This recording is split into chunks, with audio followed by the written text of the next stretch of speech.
बिना पूंछ का हाथी। मीकू बंदर अपने दोस्त बंदरों से बोलता है, अरे भाइयों, इस जंगल में तो अब पानी की बहुत कमी होते जा रही है। इस गर्मी में तो हम बिना पानी मर ही जाएंगे।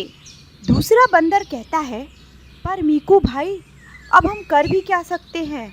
अब तो खाने के लिए पेड़ों में फल भी नहीं है। मीकू बोलता है, अब हम दूसरे जंगल जाएंगे, जहाँ हमको पानी भी अच्छे से मिले पीने के लिए और खाने के लिए फल भी। और इस तरह मीकू और उसके साथी पानी और खाने की तलाश में दूसरे जंगल निकल जाते हैं। तलाश करने के बाद उनको एक ऐसा जंगल आखिर मिल ही जाता है। उस जंगल को देखकर मीकू बोलता है, अरे वाह, ये देखो, यहाँ तो पानी भी है और खाने के लिए फल भी। इससे अच्छी जगह हमें नहीं मिल सकती। अब हम यहीं रहेंगे।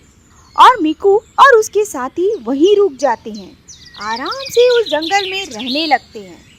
सभी साथ में फल खाते और वहीं पास के नदी में जाकर पानी भी पीते।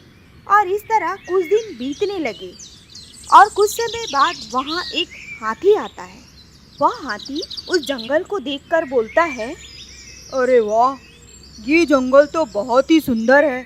खाने के लिए इतने सारे फल और पीने के लिए पानी भी है।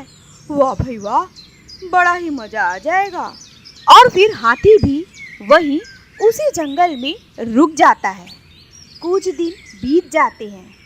फिर मीकू बंदर का दोस्त मीकू से कहता है, अरे ओ मीकू भाई, इतने दिनों से जो हमारे जंगल में हो रहा है वो देखा तुमने? मीकू कहता है, ऐसा क्या हो रहा है? यहाँ तो सब कुछ ठीक चल रहा है। बंदर बोलता है, वो जो हाथी आया है ना, वो हमारे पेड़ों के पूरे फल खा रहा है और फलदार पेड़ों की टहनियों को भी तोड़ता जा रहा है।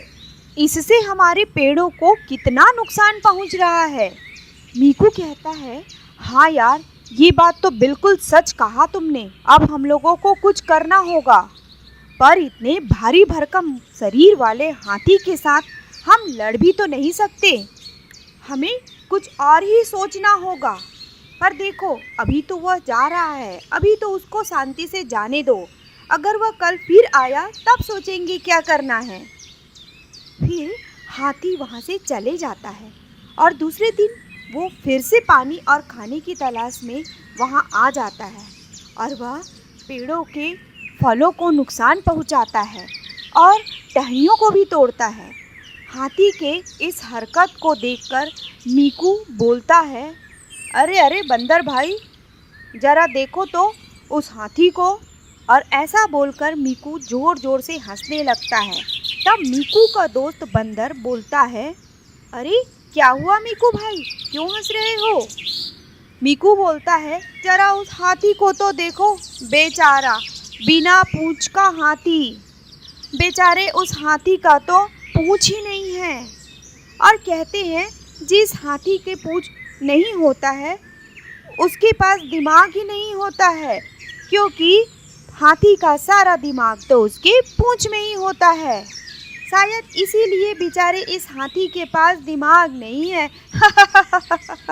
मीकू का दोस्त बंदर समझ जाता है। वह मीकू से कहता है, अरे ये क्या बोल रहे हो मीकू भाई? मीकू बोलता है, अरे हाँ, देखो, उसके पास पूंछ ही नहीं है, इसलिए उसके पास दिमाग ही नहीं है। इसलिए तो देखो, फल लगे पेड़ों को वो कितना नुकसान पहुंचा रहा है और पेड़ों की डालियों को भी। बंदर लोगों की बात सुनकर हाथी डर जाता है और वह इधर उधर अपने पूंछ को देखने की कोशिश करता है, पर उसकी मोटी पेट की वजह से वह अपने पूंछ को नहीं देख पाता है। फिर सोचता है, क्या क्या सचमुच मेरे पूंछ नहीं है? इसलिए क्या मेरे पास दिमाग ही नहीं है? पर मुझे तो अपना पूंछ दिख ही नहीं पा रहा है। मैं तो अपना पूंछ देख नहीं पा रहा हूँ इस अपने मोटे पेट की वजह से। पर लगता है ये बंदर लोग सही बोल रहे हैं। अब मैं क्या करूँ? अब मैं यहाँ ज़्यादा देर नहीं रुक सकता।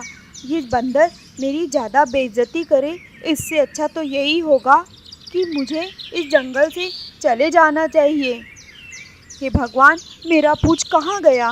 और फिर वह हाथी अपना टाइम खराब किए बिना वहाँ से हमेशा के लिए चले जाता है।